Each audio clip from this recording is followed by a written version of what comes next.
Pupunta nga kami ng asawa ko sa bayan at bibili kami ng bigas dahil wala na kaming bigas at wala na rin kaming maisaing mamayang hapunan. Sabay ko na nga ring bilhan ng payong at tumbler yung mga bata. Dahil nung namili ako ng gamit nila bago ang pasukan ay kinulang ang budget ko kaya hindi ko sila nabilan. Unahin ko nga bibilin na itong bigas dahil ito ang pinaka-importante sa aming kusina.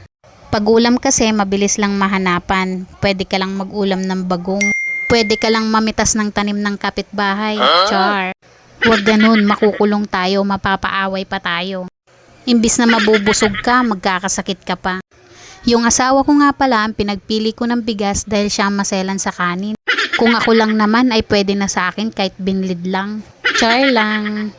Bumili na rin pala ako ng mantika dahil wala na rin akong stock. Sa susunod na araw pa ako mamamalengke sa aking tindahan. Dito na rin pala ako bumili ng payong sa Blue and Bell dahil mura yata dito 20 lang isa. Char. Nahirapan nga akong mamili ng kulay na gusto nila dahil hindi nga namin sila kasama at sila ang nagbantay ng tindahan ko.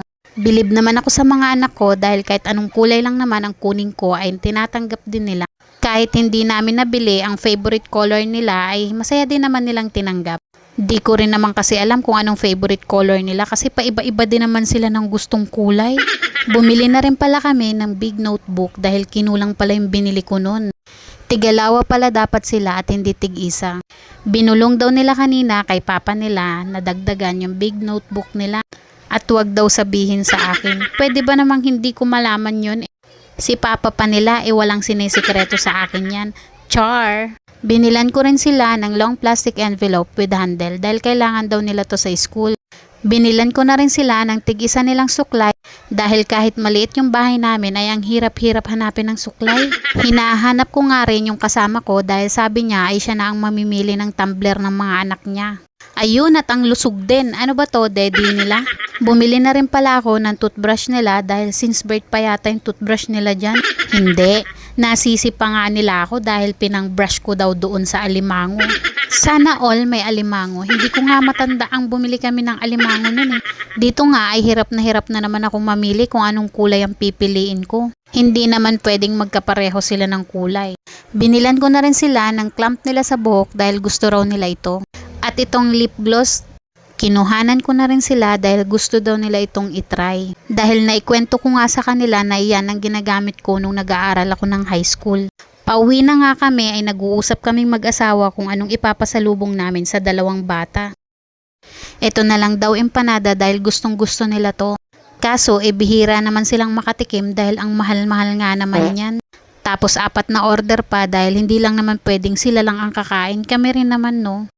Dito nga ay sinabi sa asawa ko na hintayin daw namin ng 20 minutes dahil iluluto pa at igagayak. Masarap nga naman kainin ang empanada kapag mainit pa. Habang naghihintay nga kami ay naglalaro ng Mobile Legends ang asawa ko. Samahan nyo rin kaming maghintay dahil may ikukwento ko sa inyo. Sa totoo lang ay ako talaga ang unang natutong maglaro ng ML.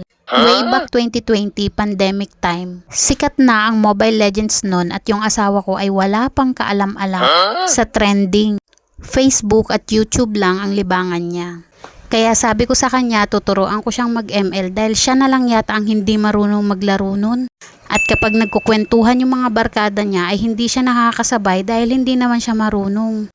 Tapos nung tinuruan ko, abay mas magaling pa sa akin, hinahamon pa ako ng 1v1. Ako naman tong napag-iwanan dahil hindi ko naman talaga siniseryoso ang paglalaro ng ML. Dahil sobrang sikat na ng ML noon at nakakasabay na rin siya. Meron yung time na sinusundo ko siya sa bahay ng kapitbahay namin dahil alas 12 na ng madaling araw hindi pa nakakauwi. Batak na batak ba? At ginabi na nga kami kahihintay ng empanada. Kung hindi lang masarap tong empanadang to, hindi ko hihintayin to eh. Tiyan. Maya-maya nga ay tinawag na kami at sinabing luto na raw yung hinihintay namin.